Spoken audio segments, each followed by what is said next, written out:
I wanted to not not two as in two men or two women or anything like that, because whenever my camera switches off, then I know, and then somebody does a smirk, like they're interpreting what I'm saying in a way that I don't want it interpreted. And I happen to just see someone with a smirk. While I was out, I was thinking about this back injury, and that I call it my North Face injury because it's in the same spot as the North Face logo on North Face jackets, but now it's on the front. But fortunately, or rather unfortunately, the pain that I have right now is goes from front to back, so I can still call it my North Face injury. Um, and right there, I was being sarcastic, but not at the same time. Um, but while I was out, I started thinking about this, what I'm calling shingles on my back, because I had it one other time, and the doctor in Maryland had told me, well, you usually only get it once. And I was so disgusted by it because it was just oozing and pussing and itching and hurt and was painful, and it was on the outside of my thigh, and it was like an area this big. And and I couldn't stand to be in public, and I was homeless at the time in 2000, like 18 or 17. I don't think I was even at the shelter. I wasn't. I was sleeping at in back of a little I don't know if it was a deli. I think it was a deli, and then somebody was changing it into a nail salon, so I couldn't sleep there anymore. But I slept. It was on a patio across from this little strip store, across from the college that I attended, Harvard Community College. Um,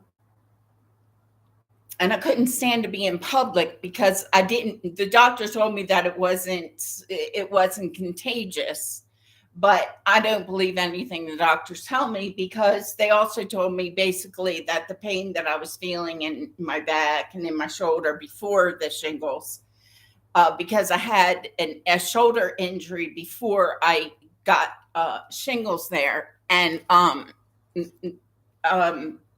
which the shingles there is what I have now. But I have a shoulder injury that occurred like in like 2014 or 15, something like that.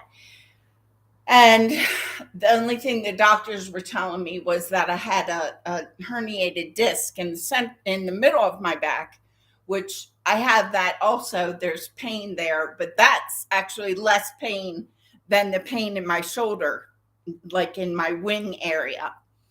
Um, and I get what do they call, tremors sometimes really bad. Sometimes it only affects, because I'm right-handed, it only affects when I'm writing and stuff like that. But sometimes it gets so bad that, like, I can't hold a cup of coffee without it, like, shaking over the sides. And I think whatever that is might be also what affects my speech sometimes.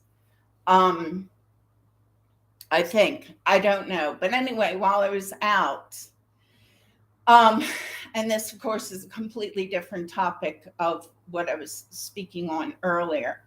But I started thinking, what if this is actually what they called melanoma, or shingles is actually melanoma? Because I remember zeroing in on one thing that the female doctor at MedStar said to me in 2000. I want to say that was like 2016. Um, I remember like zeroing in on, like, there was some truth to what the doctor was telling me, and this little kernel of information that she was spouting about whatever this was going on my leg was that she said it stays dormant in your system, and it comes out or activates or whatever the right word is. It can take years, but it can be dormant in your system for years. And so I thought to myself today, what if it's actually melanoma? Like, what if it's skin cancer from sunburn that I've gotten, because I've always been fair complected, very fair, always had to wear sunscreen and reapply because, and in fact, Mike Daly had great fun making fun of me. I'm sorry, but this is my birthday and I'm reserving the right to complain about whatever I want to. And it seems my complaint of the day are people who relentlessly make fun of people, or who have made fun of me in such a relentless manner that it turned into serious cruelty against me.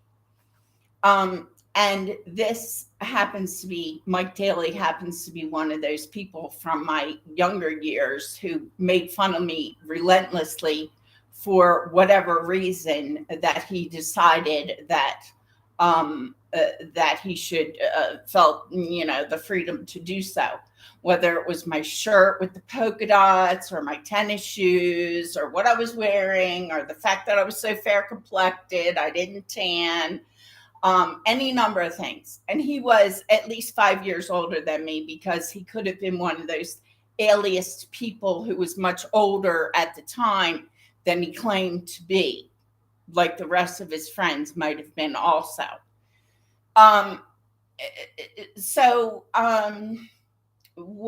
What I'm saying is that this, what I'm calling shingles, because that's what the doctor called a similar condition, but was on the outside of my right thigh in 2014. And like, it looks the same, it feels the same, but it's just in a different area. And the other thing that she had said that rang a bit true to me was that this, whatever it is, affects your nervous system. And so whatever area of your nervous system, and your nervous system is broken down into different areas of your body. And so it follows a certain path, which is why you only get it in a certain part, because if it's breaking out in that area, it only affects that line where the nervous system follows in that particular path of your nervous system.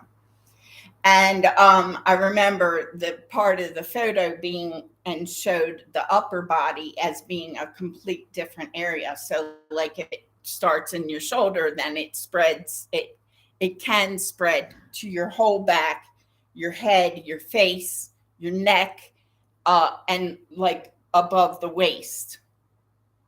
And that's what this seems to be doing. And so I thought today, what if it's what they're calling shingles is melanoma, and the cancer, and their cancer cells from sunburn that I had, in my youth, because I never did like being out in the full sun. I like the sunshine, but I don't like being out without coverage. I don't. I've never been someone who likes to sit out by the pool, because I'm fair complected, and I don't like how sunburn feels. And right now I'm remembering a day where I got sunburned so bad because I was out on the boat out by Hart Miller Island on Dan Snee's boat. And my friend Terry Weekly was there, of course. And I can't remember who else was there, probably Mike Daly, because he always um, came along when several of us went out. But anyway, um, and I never dated him or anything like that. It was just like he found it his whatever to think that it would be, oh gosh, Dawn Henderson is just going to be the object of my relentless need to make fun of somebody. And that's what he did each and every time that any of us, that we all got together. Um, so the when I started thinking about the melanoma, I thought, well, do cancer cells stay dormant in a person's system? Is it possible that it's melanoma? So now I have several things that the doctors have told me again and again, that it's all in my head, basically, is what doctors have told me. And the one back injury that was actually diagnosed, it actually is a herniated disc, and that is a place where I have actually the least amount of pain in all my injuries. And this shoulder injury is where this shingles is, and what I'm wondering now if could be actually melanoma, skin cancer. And I've also wondered many times about Lyme's disease, which is Rocky Mountain spotted fever, and why the doctors and other people would rather lie to us to put money in their pockets to keep us coming back and withdrawing money on our insurance and stuff like that, instead of giving us a diagnosis and treating and allowing us to get actual care and develop a strategy to manage pain in an effective manner. So now I got on that I've not ever been tested for Lyme's disease. However, I think that Lyme's disease is a big possibility in terms of the fact that I constantly have, I know, infection throughout my body. I have, and now I'm even asking myself, well, arthritis, which I've never been diagnosed with arthritis, but my joints are always sore and swollen. Always, always, always, always. And then it wasn't until I started doing a little research online that I discovered, when I was going for the cortisone shots in my back I could like hardly walk. And I'm explaining to the doctor, it's really strange because it's worse. Like if I'm sitting down, when I get up and start walking, it's like really, it takes like 5 or 10 minutes. Now, this was a few years ago. It takes me like 5 or 10 minutes of walking around, and then the pain will alleviate. And it's the same thing with what's ever going on in the shoulder area, which, again, to reiterate, before I had shingles the first time, I had this injury in the wing area of my back, like where what they call your wing. Really, really intense pain. And I had first noticed that or experienced that. I was at a church in Dundalk, and obviously it was a Sunday, and the church was across the road from the shelter where I was staying at the time. And I was in church, and the service was coming to a close. And again, I know I'm opening myself up here for all the the Christians in my life to say, oh, well, she must be Satan, because that's what they love to say. The guilty people who call themselves Christians, who are guilty of me and or my children, they love to call me Satan for whatever reason. They feel justified, like Mike Daly felt justified in agitating me relentlessly. Mike Daly, ironically, or maybe not so ironically, I don't know, the uncle of my first daughter's half brother, Michael Johnson Jr., who I treated very well. The injury from when I was in church, the church service was coming to a close. I think it was a Baptist church. I can't really remember what denomination it was.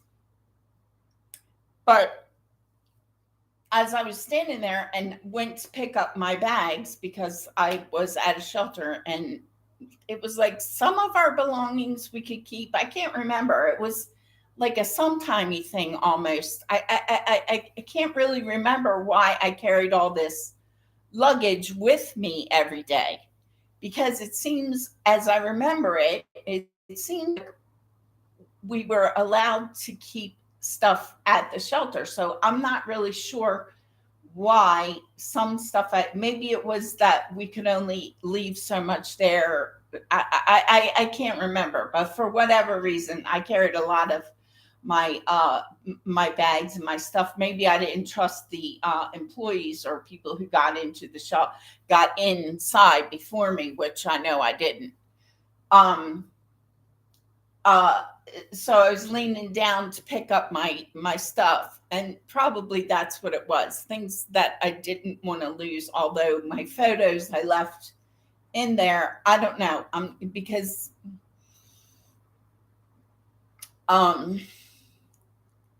I simply can't remember. So as I leaned down to pick up my stuff to exit the church, this really, really, really intense pain. Like, I broke my ankle in 2003, which was a really serious injury, and that caused me a lot of pain. But this was like just as bad. I could not believe, and it went from that exact spot up to my neck, and I absolutely could not move. I was like frozen in my in place, because I was in too much pain to move anything, and I couldn't even talk. It was like I knew I wanted to say, can somebody get me an ambulance? Can somebody get an ambulance for me? But I was in so much pain that I could not even get the words out. And so I just stood there until the pain started to alleviate. And not one of the Christians in the church said, "Ma'am, are you okay? Do you need help with something?" Not one. And so I stood there until the pain began to alleviate. It took about 10 or 15 minutes. The church was practically empty by the time the pain had diminished enough that I could move. And so I was still in a lot of pain, and then can't remember what I did afterwards, after I left or exited the church. I probably walked over to the McDonald's, which was just within the same block as, like, the church is here, the McDonald's is here, and then the shelter was across the road, and sat at McDonald's. until the shelter opened back up, which was normal practice anyway. That's what a lot of us did because there was nothing else to do. And it was cold. And again, that was a winter that it was a very cold winter. And so when I'm thinking today, could this be melanoma from those times that I got really bad sunburn, and is it possible that skin cancer cells stay dormant and have remained dormant for that many years? It's not a question that I can answer because I don't have a medical degree. But you would think that any one number of the doctors that I've been to would be able to tell me. But to this point, there's not a doctor that I've been to that who I trust with any kind of and with anything that they tell me. Because basically every doctor, except for the one who diagnosed the herniated disc, has only told me basically they may as well just came out and said to me, it's all in your head, which is what Charlotte used to tell me about different things that I was that I was experiencing. And so I guess a lot of the doctors subscribe to Charlotte's way of thinking. I don't. Um, uh, I'm about truth, revealing the secrecies, and it's just such a loaded subject, and everything that I talk about and everything that I experience always comes back to the betrayals of my life. So I get like this emotional reaction with so much that there is for me to talk about. So anyway, for anybody who is or has experienced shingles, and maybe that diagnosis didn't really quite sit right with them, they might ask themselves, as I have begun to, could what the doctors call it, what the doctor is calling shingles, could it actually be skin cancer?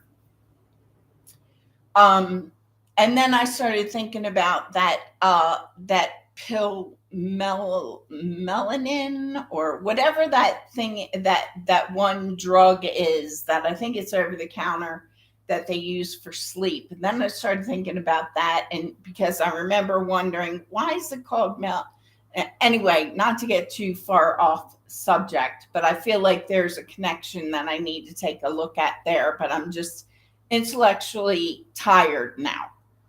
And